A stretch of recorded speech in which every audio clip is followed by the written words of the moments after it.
कहते हैं। हम अपनी जान के दुश्मन को जान कहते हैं, मोहब्बत के इसी मिट्टी को हिंदुस्तान कहते हैं।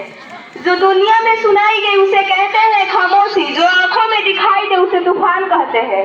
और जो ये दीवार की सुराग है साहब, चाइना, अमेरिका, पाकिस्तान साजिशों का हिस्सा है, मगर हम इन्हें अपने घर का रोशनदान कहते हैं। हम इन्हें अपने घर का रोशनदान कहते हैं। आजादी, आजादी का असली मतलब वही समझ सकता है जिसने कभी गुलामी की हो। हम सौभाग्यशाली है कि हमने स्वतंत्र भारत में जन्म लिया है। यूं तो आजादी की लौ 1857 में ही जल चुकी थी, जो वर्षाल बनकर 1947 में हमारे देश को आजाद किया। प्राचीन, मध्यकालीन और वर्तमान के उदाहरणों से मैं यह स्पष्ट करना चाहूंगी कि जब हम फिरंगियों के फेरे में फंस गए थे तो रंगते बसंती चोला की एक आवाज पर टोलों के टोलों उमड़ आते थे और उनके खून में आने वाला 5-5 डिग्री का तूफान अंग्रेजी शासकों के जड़े में उफान ला देता था।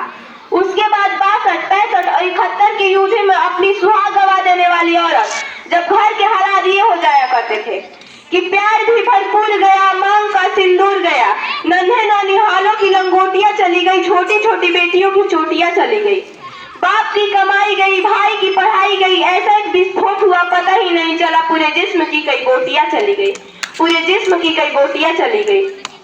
वाले हालात होने के बावजूद भी एक माँ अपने बेटे को सरहद पर दुश्मनों की धज्जियां उड़ाने के लिए भेज देती थी और पत्र लिखाकर भेजती थी कि अम्मा ने पत्र लिखा है बड़ी चाव से, पुत्र मेरे न घबरा जाना, 1 इंच पीछे न हटना, चाहे इंच इंच कट जाना, चाहे इंच इंच कट जाना।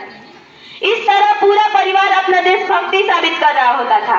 तब देश बलिदान मांगता था, तब देश लड़ जाने को कहता था, तब देश मर जाने को, मिट जाने को, फांसी चढ़ जाने को कहता था।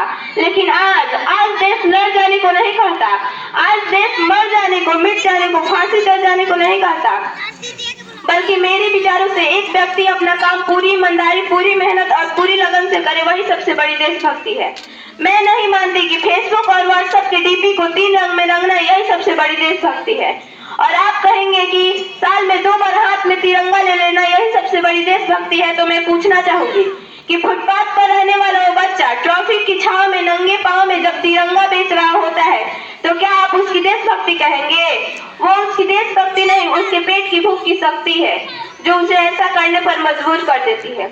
क्योंकि न मस्जिद को जानते हैं न शिवालों को जानते हैं, न मस्जिद को जानते हैं न शिवालों को जानते हैं। जो पेट के भूखे होते हैं वो सिर्फ और सिर्फ भोजन के निवालों को जानते हैं, वो सिर्फ और सिर्फ भोजन के निवालों को जानते हैं।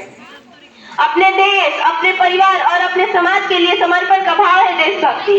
और हर देशद्रोही के जीवन में आने वाला हमारे तूफान है हमारी सच्ची देशभक्ति, ताकि हर देशद्रोही ये समझ सके कि अगर तू परिंदा है तो ये आसमान तेरा है, अगर तू दरिंदा है तो ये शमशान तेरा है। भाईचारे से रहना है तो रह इस जमीन पर, वरना ये कब्र तेरा है और कब्रिस्तान तेरा है, और कब्रिस्तान तेरा है। परंतु एक देशद्रोही से ज्यादा देशभक्ति तब आहत होती है जब एक बेटा अपने बूढ़े माँ बाप को दरवाजे के चौखट पर छोड़ आता है। कराह उठती है वो देशभक्ति जब मुसीबतों में फंसे लोगों की जान बचाने के बजाय हम सेल्फी लेकर अपने लाइफ को आगे बढ़ाने में लगे रहते हैं। आज के इस दौर में वो युवा जिनके ऊपर जिम्मेदारी थी अपने देश की, अपने समाज की और अपने राष्ट्र की आशाओं को बांधे रखने की, वही युवा अब 4x4 इंच की छोटी सी स्क्रीन पर अपने कोमल अंगुलियों के घर्षण मात्रे से अपने भावनाओं के इमोजी भेज रहा है। 4 बोतल वोट का काम मेरा रोज का भारत का भविष्य तबाह कर रखा है। हम ना एक ऐसे समाज में जीते हैं जहाँ लड़कों से बात करता देख जो भाई हड़काते हैं, जहाँ लड़कों से बात करता देख जो भाई हड़काते हैं, वही भाई अपने गर्लफ्रेंड के किस्से घर में हंस कर सुनाते हैं। और मैं बता दूं कि महिला सुरक्षा के मामले में हम आज भी चौथे नंबर पर आते हैं। और मैं बता दूं कि महिला सुरक्षा के मामले में हम आज भी चौथे नंबर पर आते हैं। और हम ना एक ऐसे समाज में जीते हैं जहाँ पत्थर के मूरत को लगते हैं 56 भोग और भूखे नंगे तड़पते सो जाते हैं लोग, और भूखे नंगे तड़पते सो जाते हैं लोग। मजदूर को मजदूर समझिए, मजबूर नहीं। गरीब को काम दीजिए, दान नहीं। और दान देने के इच्छुक है तो जीते जी रक्त दान दीजिए, और मरने के बाद अंग दान देकर मरते हुए को जीवन दान दीजिए, और मरते हुए को जीवन दान दीजिए। न सरकार मेरी है न रब मेरा है, न सरकार मेरी है न रब मेरा है, और न ही बड़ा सा नाम मेरा है। मुझे तो बस इतनी सी बात का गुरूर है कि मैं भारत की हूँ और भारत मेरा है और भारत मेरा है। परंतु एक विचारिक बीमारी हमारे समाज में नजर आती है। कहा जाता है कि हम दुनिया के सबसे बड़े लोकतांत्रिक देश हैं, जहाँ हिंदू पैदा होते हैं, मुस्लिम, सिख और ईसाई भी पैदा होता है, परंतु बदकिस्मती है कि अब इंसान नहीं पैदा होते। मेरे विचार से ना हिंदू की जरूरत है ना मुस्लिम की जरूरत है। राष्ट्र निर्माण के लिए सिर्फ अच्छे इंसान की जरूरत है, सिर्फ अच्छे इंसान की जरूरत है। जरा सोच कर देखिए, ये पेड़ पौधे और शाखाएं भी परेशान हो जाए अगर ये परिंदा हिंदू और मुसलमान हो जाए। एक शैक्षिक बीमारी हमारे समाज में नजर आती है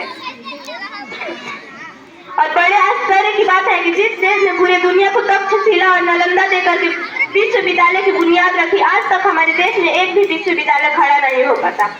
एक और हमारे पास जहाँ IIT और IIM शिक्षा स्थान है, वही दूसरी ओर देश के गरीबों को बेरोजगारी के जमात में खड़ा करने के लिए उनके हाथ में सर्व शिक्षा अभियान का झुंझुना पकड़ा दिया जाता है।